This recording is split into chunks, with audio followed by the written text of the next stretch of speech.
بسم اللہ الرحمن الرحیم نحمده ونصلی علی رسوله الکریم اما بعد فاعوذ باللہ السمیع العلیم من الشیطان الرجیم بسم اللہ الرحمن الرحیم قال اللہ تبارک و تعالی فی کتاب الکریم ان اللہ وملائکتہ یصلون علی النبی یا ایہا الذین آمنوا صلوا علیہ وسلموا تسلیما اللہم صل علی محمد وعلی آل محمد کما صلیت علی ابراہیم وعلی آل ابراہیم انک حمید مجید اللہم بارک علی محمد وعلی آل محمد کما بارکت علی ابراہیم وعلی آل ابراہیم انک حمید مجید رب اشرح لی صدری ویسر لی امری واحلل عقدۃ من لسانی یفقہوا قولی ربنا آتنا من لدنک رحمۃ وہیئ لنا من امرنا رشدا لا الہ الا انت سبحانک انی کنت من الظالمین حسبنا اللہ ونعم الوکیل یا حی یا قیوم برحمتک استغیث لا حول ولا قوة الا باللہ العلی العظیم۔ مبارک دن اور مبارک مہینہ۔ عزیز دوستو، یہ آپ بخوبی جانتے ہیں کہ اللہ تبارک و تعالیٰ نے جمعے کے دن کو بڑی فضیلت بخشی ہے، اور نبی اکرم صلی اللہ علیہ وسلم کی حدیث سے ثابت ہوتا ہے کہ جمعے کا دن جو دن ہے وہ تمام دنوں کا سردار ہے، اور ہر امت کو کوئی نہ کوئی دن دیا گیا تھا مبارک کے طور پر، جیسا کہ یہودیوں کو دن دیا گیا تھا ہفتے کا، اور عیسائیوں کو دن دیا گیا تھا اتوار کا۔ اس کے علاوہ بھی ہو سکتا ہے کسی امت کو کوئی اور دن دیے گئے ہوں، لیکن کیونکہ دنیا کے اندر بڑی تعداد انہی دو مذاہب کی ہے اور تیسرے اسلام کی ہے، اس لیے ان تین دنوں کا ذکر کیا جا رہا ہے۔ عزیز دوستو، یہودیوں نے جو دن ان کو دیا گیا تھا،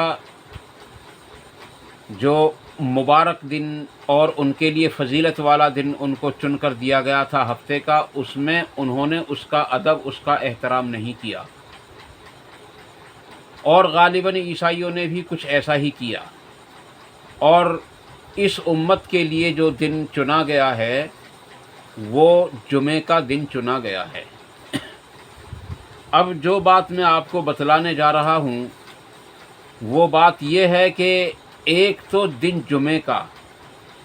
اور دوسرے رمضان المبارک کا چاند، جہاں رمضان المبارک کا مہینہ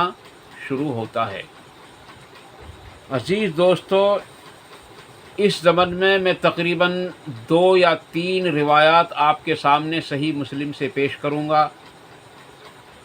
اگرچہ وقتاً فوقتاً میں نے وہ پہلے بھی رمضان کے روزے کی فضیلت کے نام سے وہ ویڈیو اپلوڈ کر دی ہیں آپ کے سامنے، لیکن میں یہ چاہتا ہوں کہ ان روایات کو پھر آپ کے سامنے پیش کیا جائے، تاکہ روزے کی اہمیت اور جمعے کی اہمیت ہمارے دلوں کے اندر پیدا ہو جائے۔ جمعے کو تو ہر آدمی جانتا ہی ہے کتنا مبارک دن ہے۔ اللہ تبارک و تعالیٰ نے اس دن میں ظہر کی نماز کو موقوف کر کے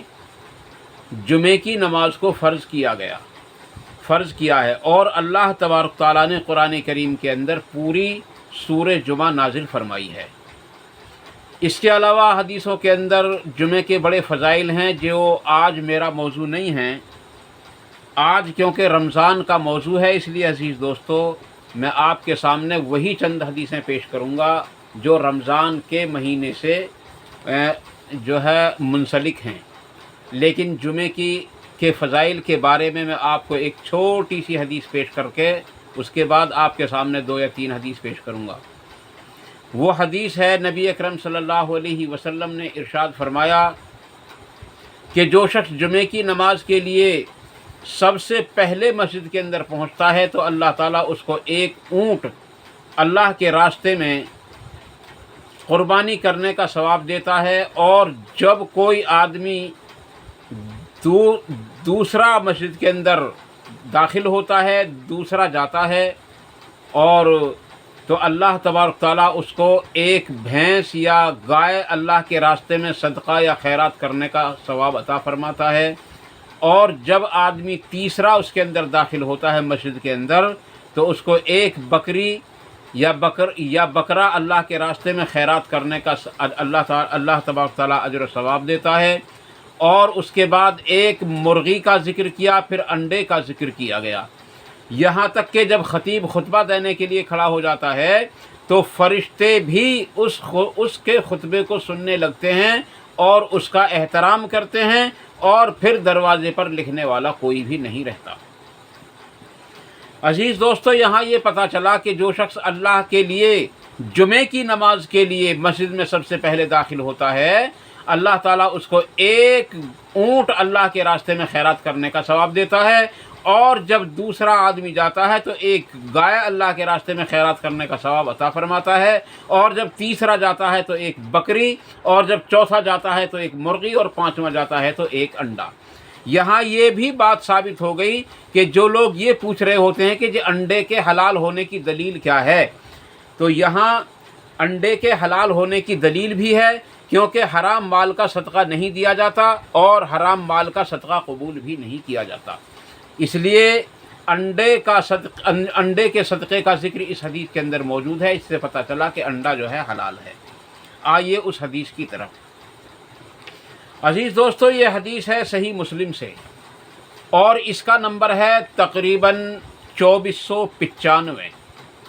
اور جو میں موضوع پورا آپ کے سامنے بیان کروں گا کیونکہ حدیث مختصر لینی ہے، وہ 95 بھی ہے، اور 2496 بھی ہے، اور 2497 بھی ہے۔ میں ان تینوں احادیث کو ایک ہی حدیث کے اندر آپ کے سامنے پیش کرنے کی کوشش کروں گا، اور یہ حدیث آپ کو بخاری شریف کے اندر بھی مل جائے گی۔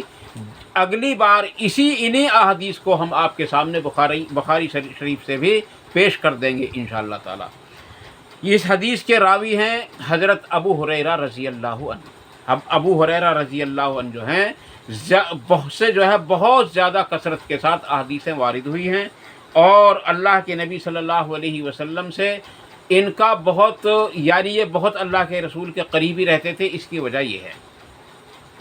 فرماتے ہیں کہ نبی اکرم صلی اللہ علیہ وسلم نے ارشاد فرمایا